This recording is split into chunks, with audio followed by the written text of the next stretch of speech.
Hola a todos. Hoy vengo a hablaros de los vatios versus la corriente. ¿Alguien puede comentar, en términos sencillos, cuál es la diferencia? He visto algunos amplificadores de alta potencia que realmente producen muy poca corriente y algunos amplificadores de muy baja potencia que producen mucha corriente. ¿Qué es más importante? ¿Vatios o corriente? Si la corriente es más significativa, ¿por qué nosotros y la mayoría de fabricantes hablamos normalmente de vatios? Ambos son realmente importantes. Los vatios determinarán qué tan fuertes sonarán nuestros altavoces.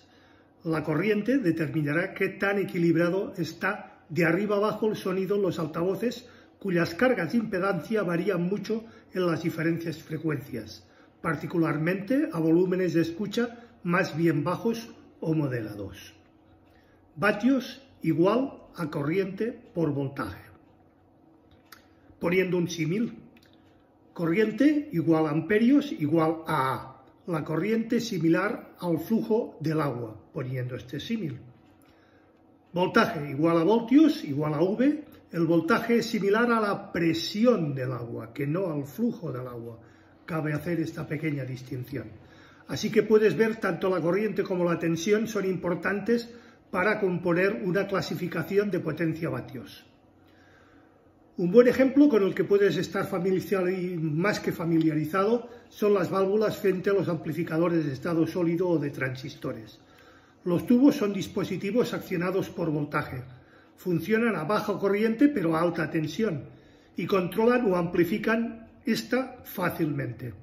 Los transistores, en contra, funcionan a baja tensión pero controlan, amplifican la corriente de forma muy fácil y eficaz. Así que puedes ver que para obtener un vatio puedes tener 1000 volts por 0,01 amperios o 1 amper por 10 voltios. Como dice Magnepan, lo que es mejor dependerá de tus altavoces. Todo lo anterior es en general, y en general los buffers suenan mucho mejor con mucha corriente. Por lo tanto, generalmente se considera una mejor opción un amplificador a transistores. Los tweeters, en contra, no usan mucha corriente, por lo que tienden a sonar mejor con amplificadores valvulares. Los buffers usan mucha más corriente, por eso suenan mejor y más controladas con etapas transistorizadas. Y sí, estoy totalmente de acuerdo, los medios están justo en medio, por lo tanto tú decides válvulas o transistores. Es tu elección. Los vendedores y gurús te dirán casi cualquier cosa y a todo que sí, evidentemente. Que solo tienes que tomar todo eso como puro mercantilismo, es mi consejo, y pura palabrería. La decisión es meramente tuya. Realmente no es lo mejor una potencia basada en alta tensión o alta corriente, sino todo aquello que suene mejor a tus oídos. Entonces, ¿baja potencia, alta corriente o baja corriente, alta potencia? Cuando utilizas un altavoz a, digamos, 10 voltios y 2 amperios, que serán unos 20 vatios, uno tiene alta corriente y se duplicará hasta los 2 ohmios. Y el otro, que solo puede producir, digamos, un aumento del 50% de vatios a 4 ohmios. Descubrirás una diferencia debido a que la diferencia cuando reproduzcas en altavoces con una curva de impedancia media, o eso solo sucede cuando comienzas a acercarte a los límites de potencia disponible en ese amplificador a cualquier demanda de frecuencia e impedancia. La corriente es un componente de vatios, potencia. Por lo tanto, todos los vatios no se crean iguales. Un amperio de corriente por 10 voltios será igual a 10 vatios de potencia, pero 10 amperios por 1 voltio también son 10 vatios. Esta es la diferencia. Además, volts igual amperios por voltios. Vatios igual amperios por voltios, pero solamente funciona con corriente continua. La fórmula es un poco más que complicada para corriente alterna, como es la señal de la música. La señal de música, aunque sea positivo o negativo, no es una señal continua, es una señal alterna.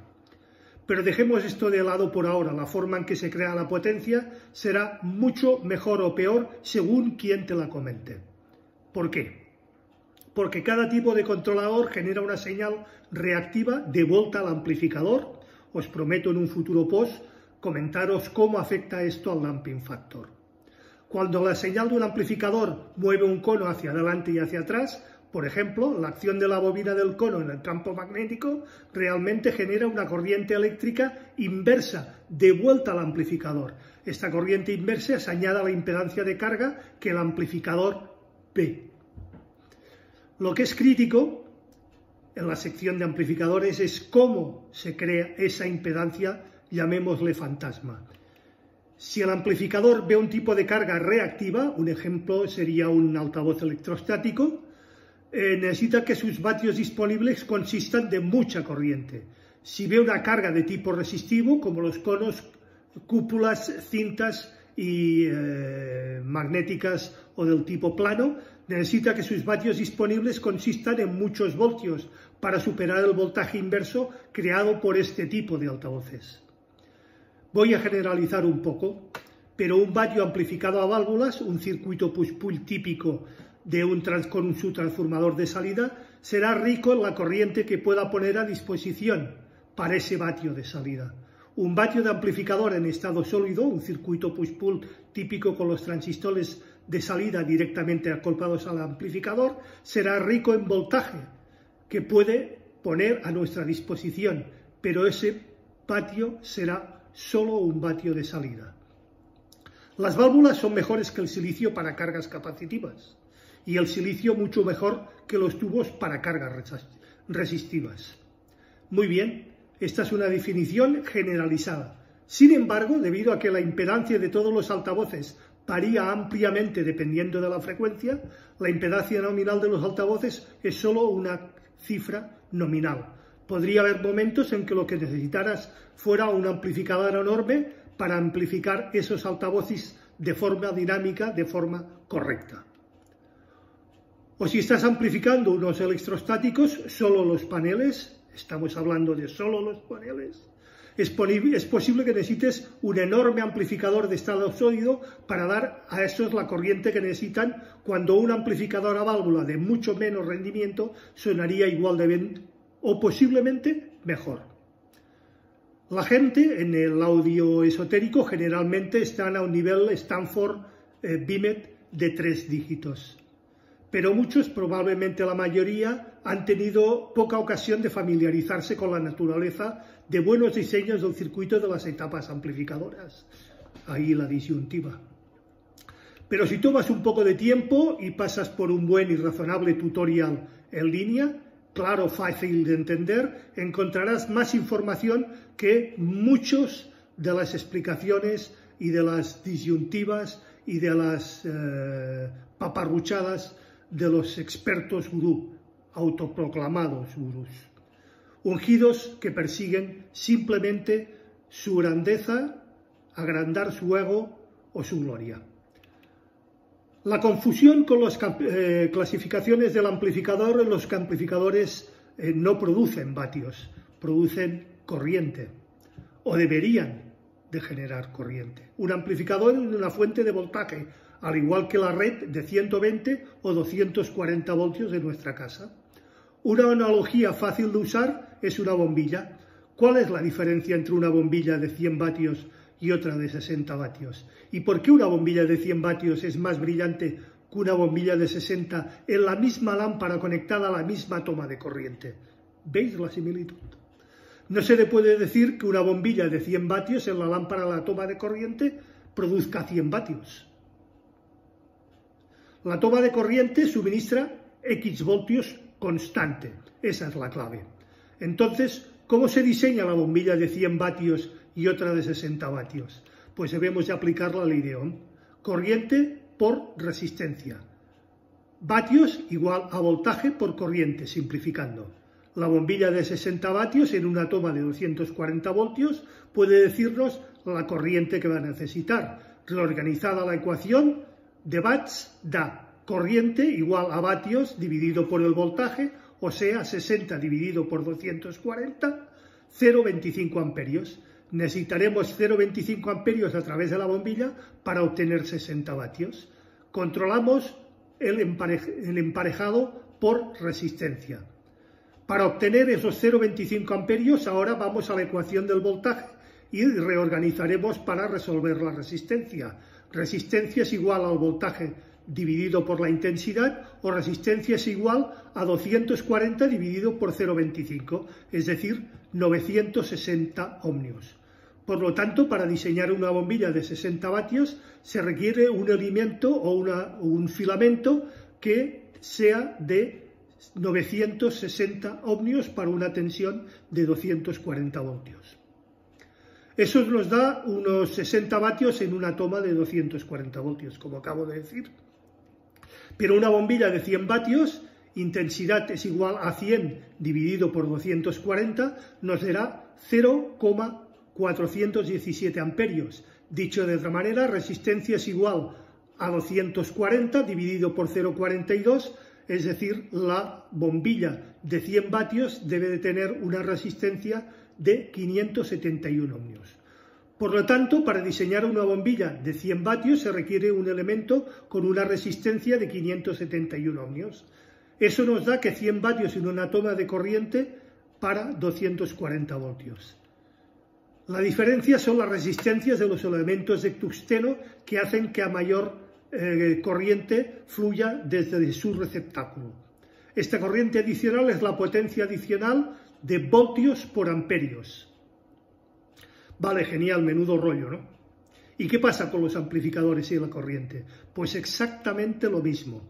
La única diferencia es que los altavoces, a diferencia de las bombillas, tienen diferente resistencia a diferentes frecuencias que presenten una carga variable en nuestro amplificador. Y eso es como instalar constantemente bombillas diferentes de potencias diferentes en nuestros enchufes. Se volvería el amplificador loco.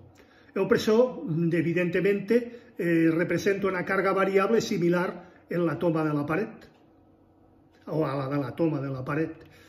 Pero la salida de la pared tiene un almacenamiento de corriente infinito, es decir, puede reducir la resistencia y la salida suministrada a la mayor corriente a un máximo de 20 amperios, que es lo que son nuestros disyuntores, o 10.000 amperios, la corriente máxima en cortocircuito del transformador de los servicios públicos.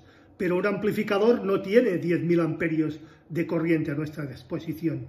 El amperaje se puede suministrar, estará limitado por el transformador de su fuente de alimentación. Si tienes un amplificador de 100 vatios, tienes un dato sin ningún sentido. Si tienes un amplificador de 100 vatios a 8 ohmios, eso sí que es una característica o una especificación. Para diseñar un amplificador de 100 vatios a 8 ohmios necesitarás al menos, eso dependiendo de la clase con la que esté diseñado el circuito, un transformador de 100 vatios en su fuente de alimentación. Un altavoz es como una bombilla de 8 ohmios. Ahora tenemos un amplificador de 100 vatios. Menudo tostón, ¿no? Pues sí. Pero recuerda que lo importante es disfrutar de la música, no estar constantemente sufriendo por si ese equipo, ese pasaje, esa pieza o ese álbum suena hoy mucho mejor o peor que ayer. Como siempre, quedo abierto a cualquier consulta, duda, aclaración, cuestión o sugerencia por vuestra parte. Será debidamente contestada. Recordad, si os ha gustado, por favor, dadle al like, es muy importante. Compartid el post, así ayudaréis a crecer al canal. Suscribiros si no lo estáis ya y acordaros de darle a la campanilla gris para que YouTube os avise de cualquier novedad dentro del canal. Muchísimas gracias a todos y nos vemos el próximo viernes en un nuevo capítulo de A las 8 estrenamos. Hasta entonces.